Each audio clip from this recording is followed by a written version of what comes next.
And it's Ken Kraetzer for CBSI Services at the Direct Marketing Club of New York today for our special annual industry forecast provided by Bruce Biegel of the Winterberry Group in New York. Bruce, you go through the numbers year after year. You kind of said growth in communication spending was flat in the past year. What were some of the factors you saw about ad spending in this past season? So it wasn't so much that growth was flat. Growth was up. But it was up in digital and it was flat in traditional and offline media. So we have pockets of the market, and all the new money appears to be coming into digital marketing to follow media consumption. And we expect that to continue over the next couple of years.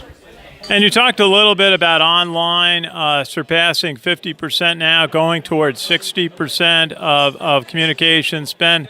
What are some of the factors that continue to drive consumers and businesses to communicate on digital?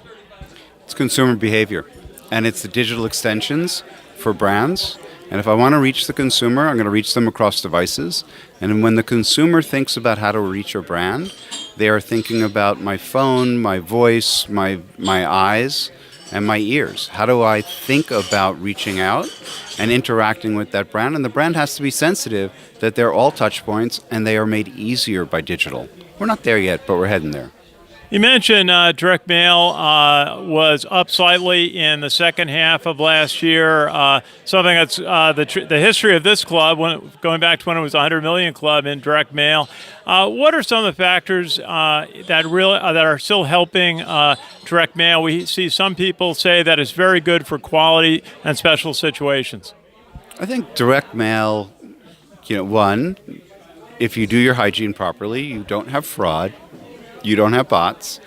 It is still very measurable, very predictable. If you need to turn up the volume in order to get more net new accounts, you're pretty sure you're going to get those. So it's easier to work with direct mail than it is to work with many of the paid digital media channels that are not as data driven. So general display and some of the broader channels. When you get into Facebook, one of the reasons we've seen so much go into the duopoly is because they're so data-driven, and in the offline world, direct mail is their complement.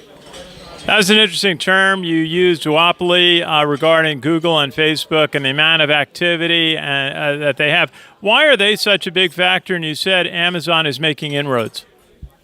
They have the data so they can do a better job of targeted. They also have the traffic. So you have, a huge population on Facebook. You have everybody using something of Google's. And so many people now are part of the Amazon ecosystem. And because of that, the advertising dollars follow. And because they can deliver more targeted experiences, they are able to do what direct mail does, but they do it in the online world. So much more predictive and more measurable, even if they don't necessarily give out all the data for measuring. And I think your number one trend in your presentation was consistency for brands, communications, and as we're dealing with so many different channels. How does a brand work on developing a consistency strategy? You have to look across your touch points. You have to look at your creative. You need to look at your messaging. And you have to say, I need to be relevant across all of these, but I can't have silos within my own organization. I need that consistency in how I speak to people. So that consistent voice across personalized touch points, not easy. Definitely it's something that people are working towards. But I think, if you're the consumer at the other end, I don't want to hear 6 different messages from you that are not aligned. Tell me one thing, tell it right. That's so true. Hey, you mentioned something that resonates with us in the banking business, the California privacy discussion and the consideration of 50 state regulations versus a consistent national standard on privacy.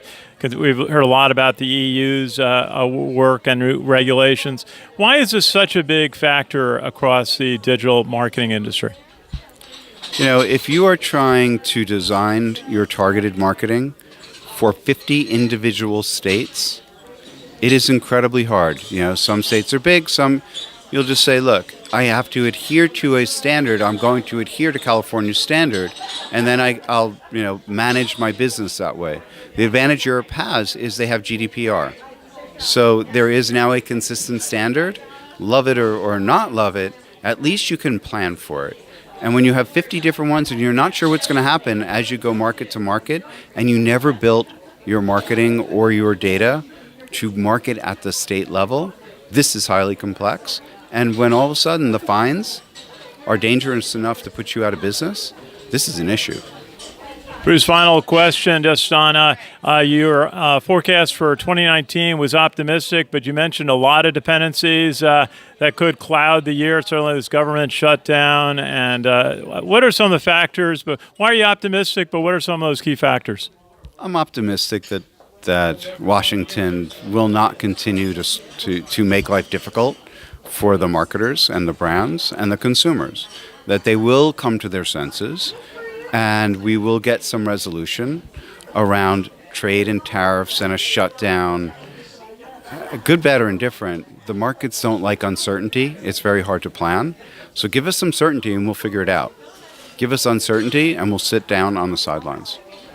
Bruce Biegel, the Winterberry Group in New York. Thank you so much for being at the Direct Marketing Club of New York. Your annual presentation, fascinated, brought a big audience out, and always great to see you. Thank you very much, Ken. It was a pleasure to be here. Thank you. This is Ken Kraetzer for CBSI Services, Talking Business.